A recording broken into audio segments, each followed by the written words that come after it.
Super.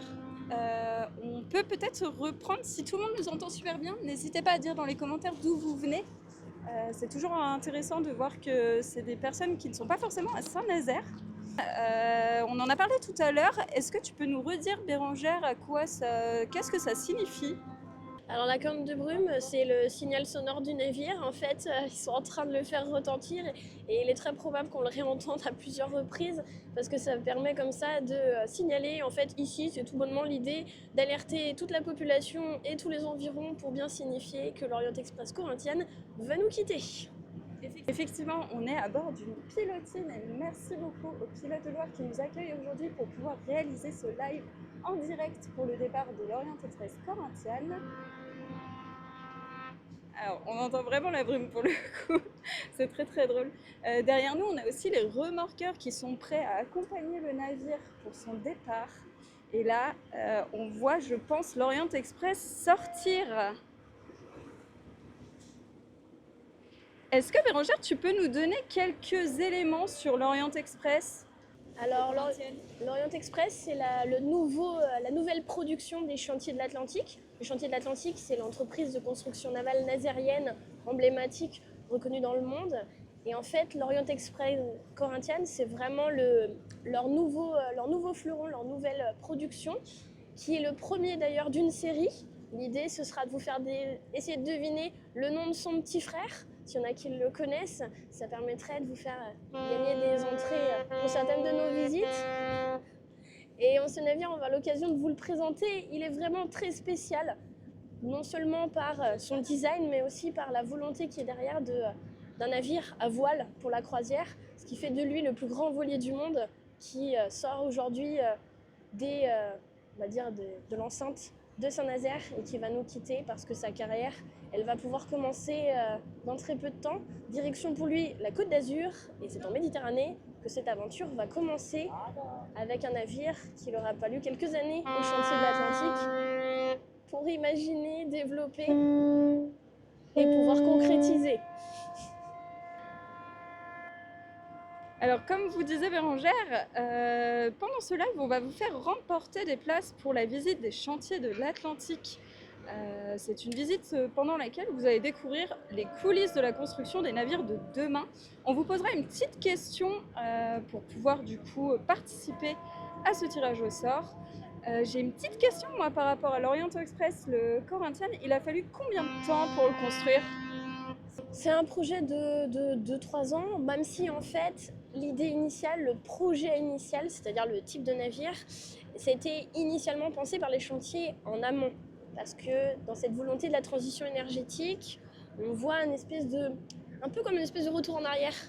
Là où, dans un passé bien plus ancien, au moment, avec la corde de brume qui a retenti dans nos oreilles, au moment où les chantiers navals nazériens voyaient le jour, on était avec ce développement des transatlantiques, avec des navires qui, en fait, étaient dans progressivement cette évolution. Je crois bien que ça va pas s'arrêter jusqu'à le fait qu'ils soient un peu plus loin. On est désolé parce que je sais pas si c'est désagréable pour les oreilles ou non. Mais voilà, je te laisse reprendre Bérangère sur la construction. Alors, il n'y a pas de souci. Bon, effectivement, ça va faire peut-être des explications un peu assurées. Vous n'hésitez pas à nous le dire.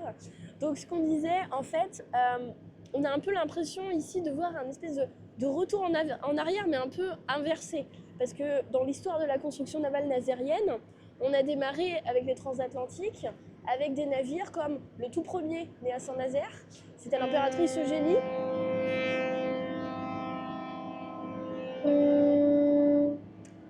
L'impératrice Eugénie, on va y arriver.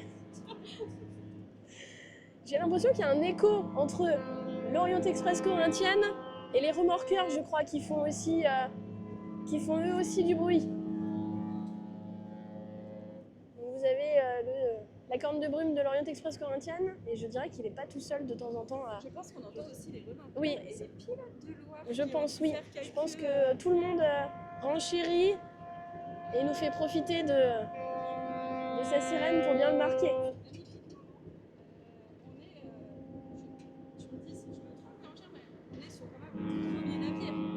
Tout à fait. De cette envergure. Tout à fait. fait, ce que je voulais juste dire tout à l'heure, c'est que l'idée s'inverse entre le passé et aujourd'hui. L'impératrice Eugénie, notre premier navire né à Saint-Nazaire, était avec des voiles, mais on était en train de développer, on avait créé pour lui des roues à aubes avec une alimentation aussi à la vapeur. Donc on voyait cette transition qui était en train de se faire.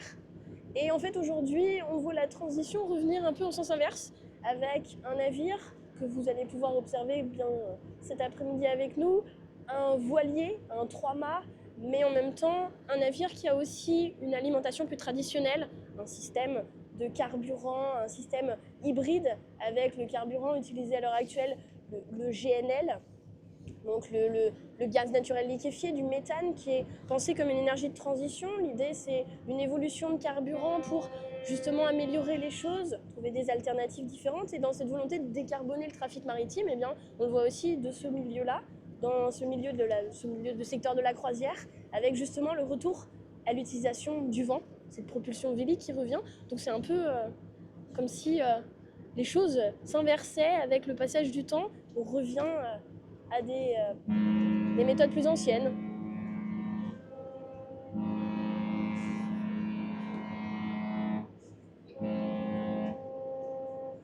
Bon, je ne sais pas si vous entendez bien, mais nous, ça résonne, ça s'entend bien, ça claironne, ça siffle.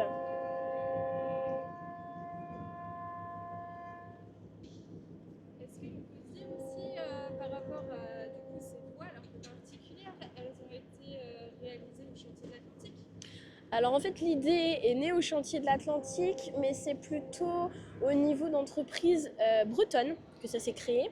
En fait, même maintenant ils ont installé leur propre usine pour créer cela, c'est à Lanester, côté de Lorient.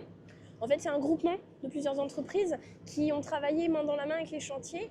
Le projet a été imaginé. Donc ce que vous avez en fait ici c'est AEOL Drive Solid Sail. C'est un système très particulier. Pour vous expliquer, AEOL Drive, c'est ce système de mât, c'est ce qu'on appelle un gréement à balestron. Alors pour expliquer techniquement ce que ça veut dire, le balestron, c'est la partie qui est à l'horizontale, qui est bleu foncé pour le navire que vous avez ici avec nous. Le mât, c'est la partie blanche qui est la verticale. Et ce qui se passe, en fait, c'est que vous avez un système qui, sur le navire, va pouvoir s'orienter à 360 degrés, qui va pouvoir comme ça pivoter pour positionner la voile comme il faut dans l'axe le plus intéressant par rapport au vent. Et en même temps, ce système, il est très spécifique aussi par rapport à une possibilité d'inclinaison. Alors là, vous ne le voyez pas puisque Nicolas vous fait profiter du spectacle. Je ne sais pas si on a présenté Nicolas, qui est derrière la caméra, qui filme avec nous ce qui se passe. On vous fait profiter du spectacle avec les remorqueurs qui en profitent pour lancer l'eau autour de nous, pour pouvoir marquer ce moment pendant que ceux qui sont à aider l'Orient Express corinthienne à sortir de la forme écluse Joubert, la grande écluse de Saint-Nazaire où il était installé pour pouvoir progressivement l'emmener dans l'estuaire. Là, il arrive dans l'estuaire et ils vont pouvoir le positionner au niveau du chenal dans l'estuaire pour pouvoir emprunter ce couloir aménagé parfaitement pour pouvoir le faire circuler comme les navires en ont l'habitude sur le secteur, parce que la problématique par ici, c'est plutôt la profondeur au niveau de l'estuaire qui n'est pas toujours équivalente. Donc un chenal, c'est un couloir d'accès aménagé pour que les navires à fort tirant d'eau, c'est-à-dire dont la partie immergée est conséquente, puissent circuler et des versions différentes puissent l'emprunter aussi. Je ne sais pas si vous le voyez à l'image, mais en fait, vous avez nombre de personnes sur le Corinthians qui sont eux aussi à l'extérieur en train de profiter du spectacle de leur départ de Saint-Nazaire, ici avec nous. Donc juste pour revenir sur ce qu'on disait sur les mâts, donc le gréement à balestron, le balestron à l'horizontale, le mât à la verticale, un mât qui pivote sur lui-même, un système qui peut même s'incliner à 70 degrés. Imaginez la partie qui soutient la grand voile, ce qu'on appelle la baume, avec la partie supérieure du mât, cela peut s'incliner à 70 degrés, ce qui offre la perspective pour le navire de pouvoir circuler sous des ponts qui seraient autrement absolument infranchissables pour un navire dont les dimensions sont assez conséquentes et qui ne pourrait donc pas arpenter ces zones. Et la voile, elle est aussi très particulière, la solid sail, une voile semi-rigide.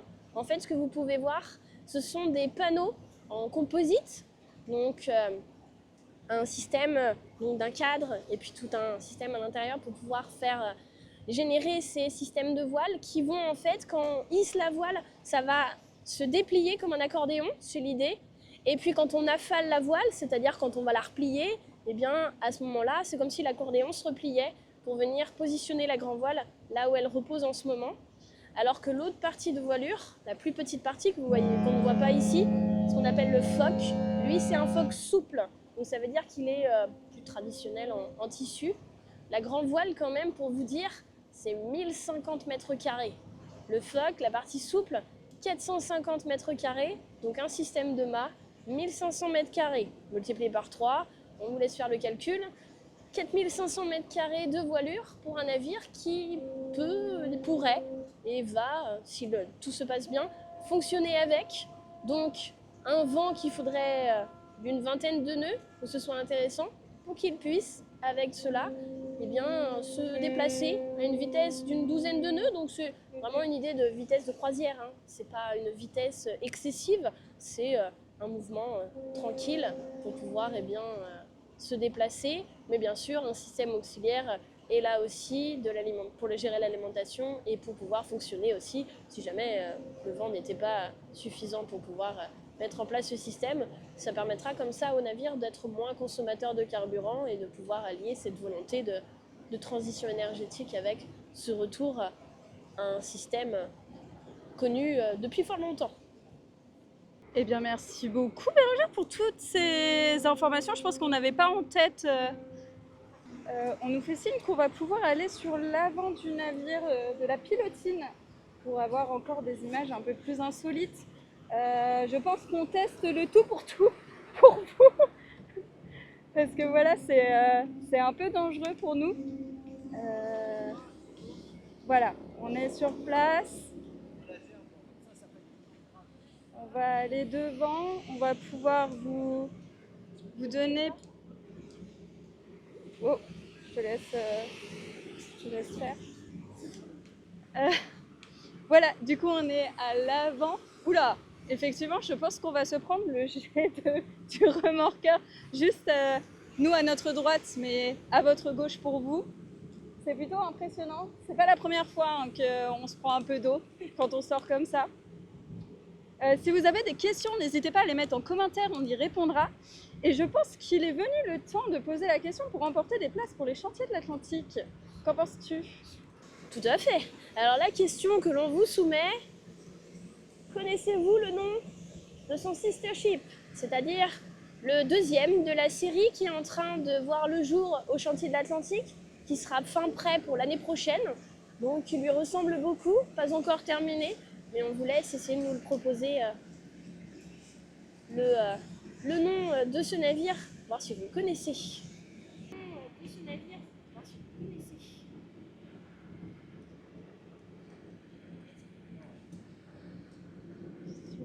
Alors là, on est vraiment au plus près. On est vraiment au plus près.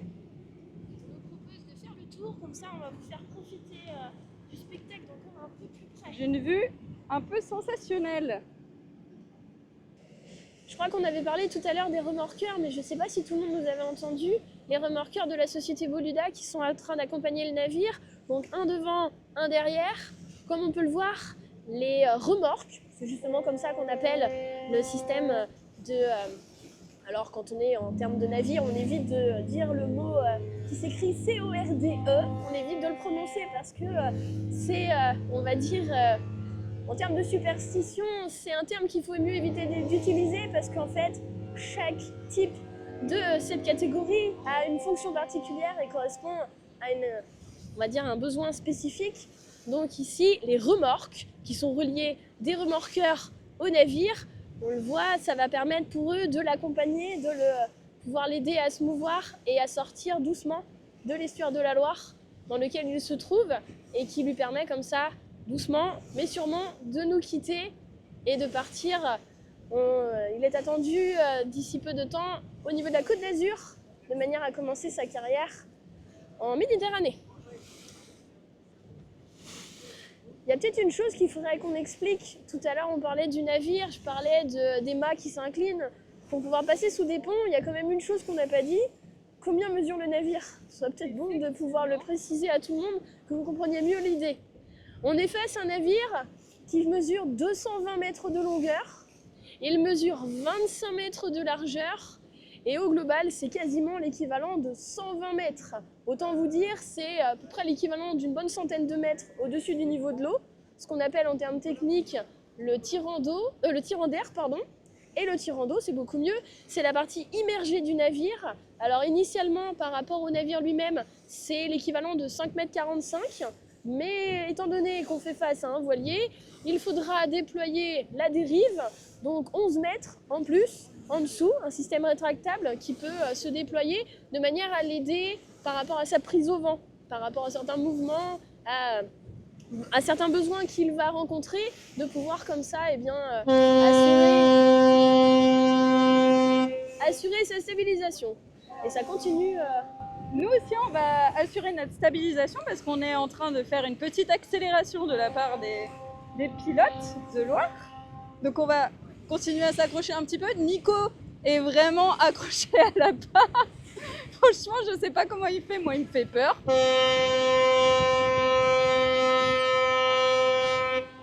Là, c'est vraiment des images exceptionnelles que vous avez en direct. On est au large et on accompagne l'Orient Express à faire son départ définitif de Saint-Nazaire.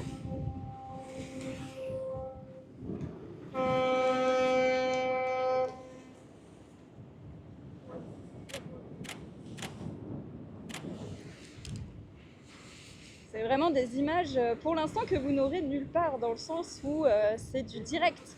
Donc on est vraiment en direct. D'ailleurs, je n'ai pas vu de commentaires pour savoir qui venait d'où. Parce que c'est toujours intéressant de savoir d'où vous venez. J'espère que le son est toujours bon parce qu'on est quand même en plein vent, au large. N'hésitez toujours pas à participer au jeu concours qu'on organise juste là. Il vous suffit de répondre en commentaire en donnant le nom du sister ship de l'Orient Express Corinthienne que vous pouvez observer actuellement dans le bassin de Pinhouette à Saint-Nazaire. Donc n'hésitez pas à le noter dans les commentaires et vous pourrez avoir l'occasion de remporter 2 places pour la visite des chantiers de l'Atlantique. Au-delà des chantiers, on a aussi d'autres visites qui sont intéressantes, comme par exemple l'écomusée sur l'histoire, dans lequel on peut découvrir d'ailleurs les premiers navires, l'histoire des premiers navires construits à Saint-Nazaire. Oui, effectivement, à l'écomusée, vous allez pouvoir retracer l'histoire de Saint-Nazaire, son évolution, ses transformations du paysage, justement avec toutes ces transformations portuaires, l'ajout de la construction navale, et même plus encore, puisque vous pourrez aussi découvrir qu'en fait, les chantiers de l'Atlantique, enfin, les chantiers navals de Saint-Nazaire, pas les chantiers de l'Atlantique, mais les chantiers navals nazériens, à une époque plus difficile de leur histoire, ont aussi permis le développement de l'aéronautique. Donc non seulement des navires, mais aussi des avions sont développés autour de nous. Donc c'est tout ça, et puis d'autres possibilités d'en savoir plus sur l'histoire de Saint-Nazaire. Et on a également, je pense, alors là on est en train de se faire mouillasser, mais vraiment mouillasser par les remorqueurs. Il y a aussi un autre musée à Saint-Nazaire sur une immersion à bord d'un paquebot, un transatlantique de l'époque, qui s'appelle Escale Atlantique. Je ne sais pas si certains d'entre vous ont déjà fait cette visite, mais je vous invite vraiment à la faire. Ça permet de redécouvrir toute l'histoire des paquebots transatlantiques qui ont été construits et qui partaient de Saint-Nazaire. C'est une visite qui est dans la base sous-marine. On est à l'arrêt, ouais.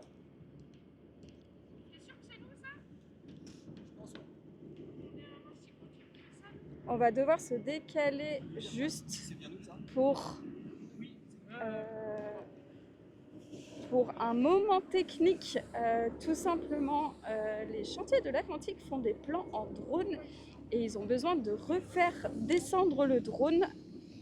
Donc il faut qu'on laisse la place tout simplement à l'avant.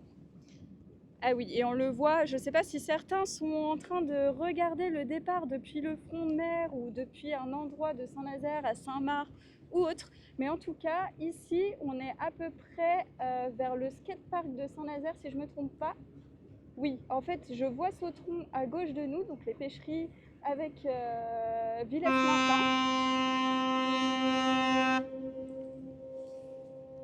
Et voilà, vous avez vraiment des images inédites.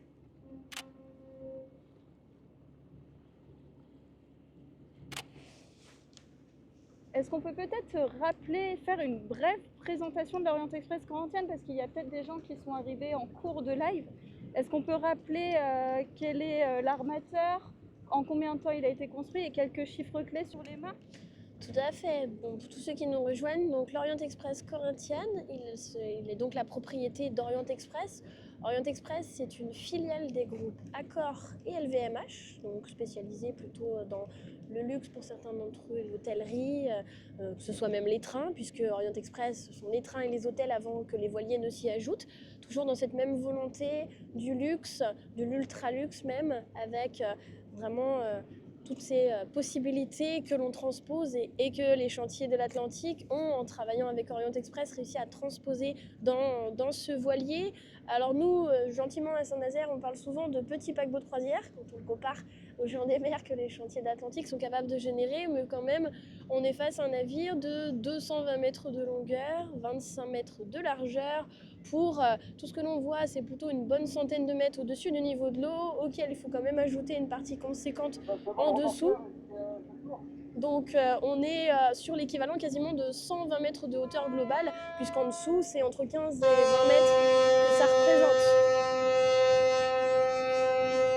Une chose que je n'ai pas donnée comme précision tout à l'heure, mais qui intéresse peut-être les uns comme les autres en termes de chiffres, les chiffres d'accueil, de possibilités de celles et ceux qui pourront embarquer sur le navire, pour vous donner un petit aperçu des perspectives ultra luxe que proposera le navire, c'est l'équivalent d'à peu près 110 passagers environ, 110-120 passagers, pour 170 membres d'équipage. Donc le luxe, le raffinement, les possibilités vraiment de l'art à la française, comme l'artisanat a pu le permettre avec tous ceux qui ont participé, toutes ces entreprises qui ont été impliquées pour aménager vraiment le même esthétique que le train Orient Express. Les possibilités ont été envisagées pour s'adapter au voilier et pour pouvoir proposer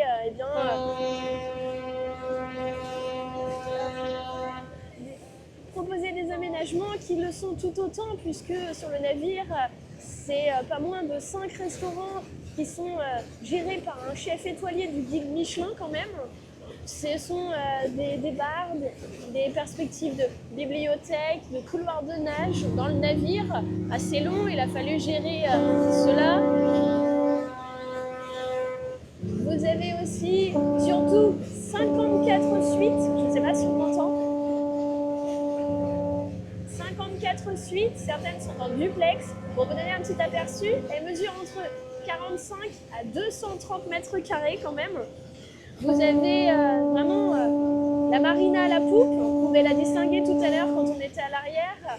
Vraiment les perspectives de salles de possibilités multiples. Il y a un studio d'enregistrement aussi par exemple. C'est vraiment le grand luxe et l'art à la française qui se retrouve dans le voilier comme le train peut le proposer ou comme les hôtels dans les mêmes perspectives que Orient Express possède. Et donc ici avec nous, ce qui est important, c'est vraiment de prendre en compte qu'il s'agit à l'heure actuelle du plus grand voilier du monde, ce grand voilier de croisière, imaginé à partir de l'idée du Silent Seas, le 3 mâts de croisière, imaginé par les chantiers de l'Atlantique, avec les partenaires qui les y ont aidés, et de concrétiser cela avec Orient Express pour le Corinthian et son sister ship. On vous propose d'essayer de nous dire comment pensez-vous qu'il se nomme, ce numéro 2 qui se prépare, puisque l'idée au chantier naval, c'est bien de fonctionner sur la production d'une série, qu'on appelle une classe de navires. Et pour vous donner une illustration avec les deux versions Orient Express qui se développent. Donc celui-ci, fin prêt à nous quitter, direction la Côte d'Azur, la Méditerranée, et qui à l'hiver prochain profitera plutôt des Caraïbes pour température et un paysage différent, puis reviendra en Méditerranée pour la suite de sa carrière. qui, comme on dit, comme le dit l'adage, on lui souhaite cette fin de journée bon vent et belle mer en espérant que tout se passe bien. Alors là, je ne sais pas si vous vous en rendez compte, je ne suis pas sûre. Je ne sais pas si vous voyez, mais en fait, nous, on a bien accéléré, on est devant lui, même bien devant lui, et en fait, on lui tourne autour. On est à peu près à Villers-Martin. Donc je pense que les personnes qui sont posées à Villers-Martin voient maintenant le navire au loin. Juste, désolée, Bérengère a eu le courage de parler pendant ces quelques secondes d'accélération pour pouvoir passer devant le navire. Je vous avoue que nous, on tenait quand même bien la rambarde, juste par sécurité. Mais oui, très courageuse Bérengère. Et là, voilà. Ouais, je pense que c'est pas mal en vrai. Effectivement. Donc voilà, des images. Là, on passe devant le remorqueur qui l'accompagne devant. Et là, on va faire le tour. Comme ça, vous pouvez l'observer dans tous les sens. Et on peut d'ailleurs remarquer que les remorqueurs, ils ne sont plus reliés au navire, comme ils l'étaient tout à l'heure, un devant, un derrière. Les remorques étaient reliées au navire, c'est plus le cas. Maintenant, c'est tout seul qu'ils se déplacent, avec cette possibilité hybride quelque peu, et surtout cette volonté de revenir à la propulsion vélique, tout en ayant un système, on va dire, l'autorisation carburant plus traditionnelle, avec les évolutions que l'on connaît au niveau des chantiers de l'Atlantique et qui continuent de se développer progressivement. La gendarmerie maritime qui passe auprès de nous aussi, pour vérifier que tout va bien. Il y a aussi d'autres navires qu'on peut observer autour de l'Orient Express. Est-ce que c'est parce que c'est des gens qui viennent accompagner le départ C'est tout à fait possible. On a souvent des curieux qui ont des bateaux comme ça et qui profitent justement du moment pour venir accompagner le navire, parce que à Saint-Nazaire, je pense que tous ceux qui sont ici le savent, et ceux qui sont avec nous progressivement l'apprennent. Quand un navire s'en va, pour nous ce sont des adieux. Donc on va profiter de ce moment pour dire adieu à ce navire qu'il aura fallu 2-3 ans pour pouvoir créer. On l'aura vu grandir, se développer et se concrétiser d'un projet dont on entendait parler et dont on attendait la réalisation. On voit aujourd'hui ce que ça donne. Et pendant que celui-ci nous quitte, son petit frère est déjà bien avancé. Et l'année prochaine, ce sera à son tour de nous faire ses adieux. En attendant, en phase finale, depuis la mi-avril, il séjourne au bassin de Penhouët de Saint-Nazaire. Comme tu disais, là, l'Orient Express est autonome en fait. Comme on le voit là, il n'y a plus de remorqueurs autour. Ils ont déjà un peu lâché. C'est plus nécessaire. Maintenant, il est prêt, il s'en va. Et une chose qui n'est pas toujours le cas, vous voyez le pavillon français à l'arrière ? C'est un navire qui est donc immatriculé sous pavillon français, ce qui n'est pas forcément toujours le cas des navires. Et donc pour celui-ci, c'était vraiment une chose importante. Et d'ailleurs, la cérémonie de la livraison, donc du changement de pavillon, et de ce moment de cette passation qui s'est fait entre les chantiers navals et l'armateur, c'était le 29, ce qui veut dire mercredi si je ne me trompe.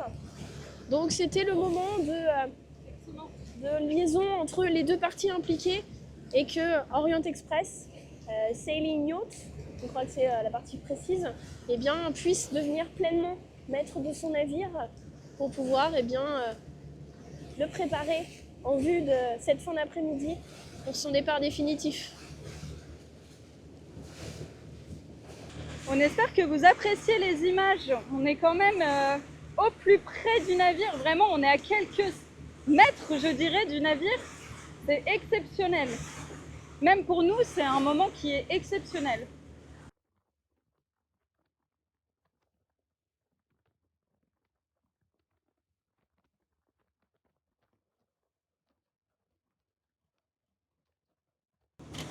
Waouh, c'est incroyable.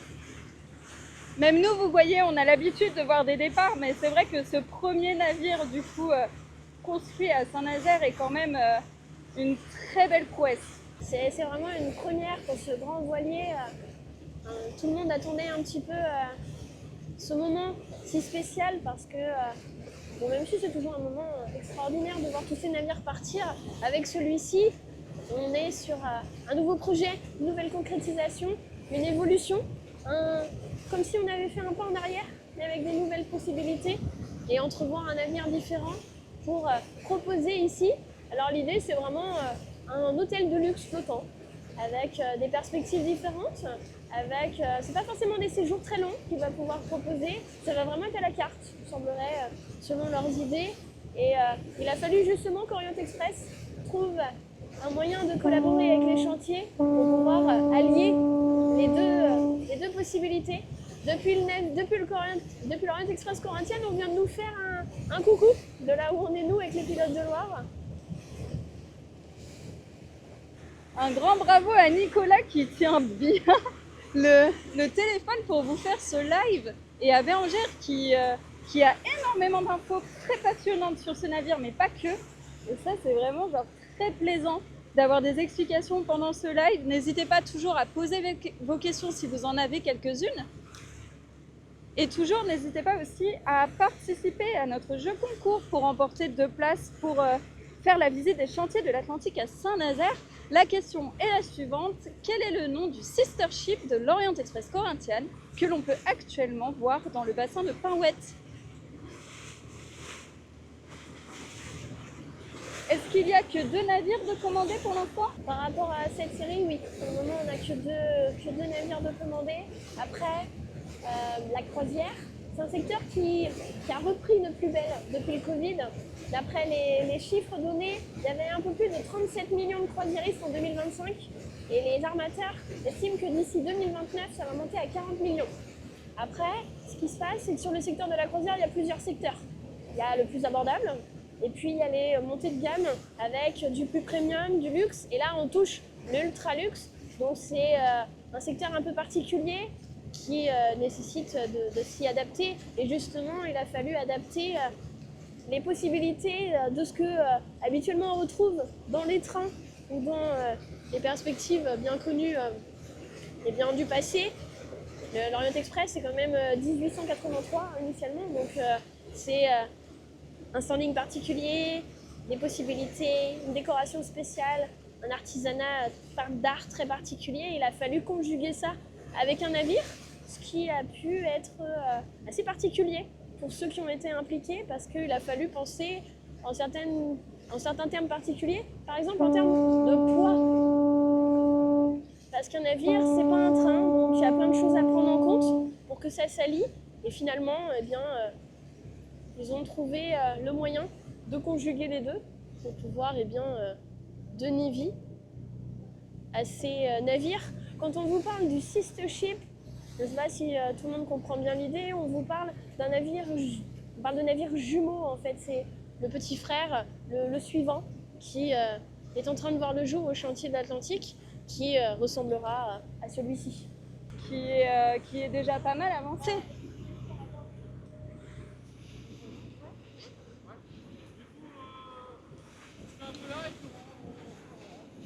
Super. Super, du coup les pilotes viennent de nous dire qu'on va stagner un petit peu là, le temps de dire au revoir à l'Orient Express Corinthian, et puis après on va faire chemin dans l'autre sens pour rentrer.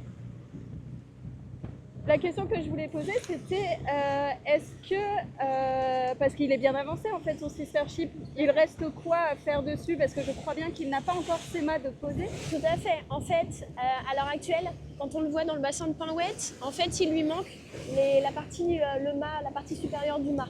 On voit que les balestrons sont déjà posés. Le balestron pour tout le monde, c'est la partie horizontale qui est en acier. Le mât, lui, il est en carbone, c'est la partie qui est à la verticale. Donc oui, il reste encore quelque peu à monter. Et puis, en fait, il est dans ce qu'on appelle la phase d'armement, la phase finale. Il est arrivé le 17 avril, le 17 avril, il me semble, dans le bassin de Pinouette, donc depuis le mi-avril, c'est-à-dire depuis très peu de temps maintenant. Il est dans le bassin où il va séjourner encore plusieurs mois, le rejoindre l'année prochaine pour pouvoir terminer. Armer un navire, ça signifie l'aménager, l'équiper, le tester, le vérifier, le valider.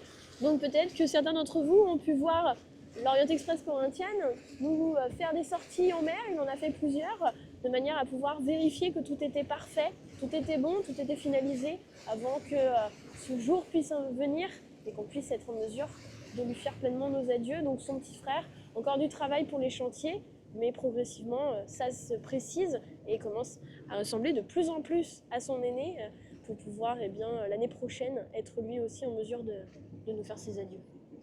Voilà, on va plus continuer à le suivre, on va peut-être le laisser vivre sa vie tout simplement. Comme tu disais, où est-ce qu'il...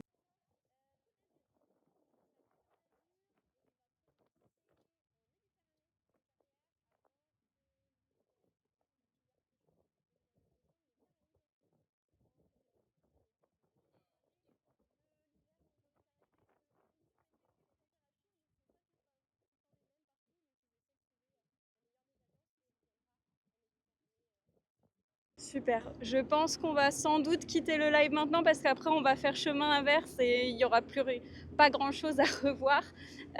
On vous remercie d'avoir suivi ce live, merci beaucoup Bérangère pour toutes les explications.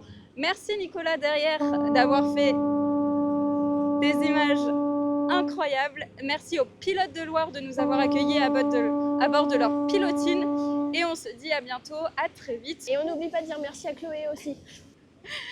Super. Et n'hésitez pas à participer au jeu concours pour remplacer 2 places pour la visite des chantiers de l'Atlantique. La question, je la répète, c'est quel est le nom du sister ship de l'Orient Express Corinthians qui est actuellement en bassin de Pauette à Saint-Nazaire.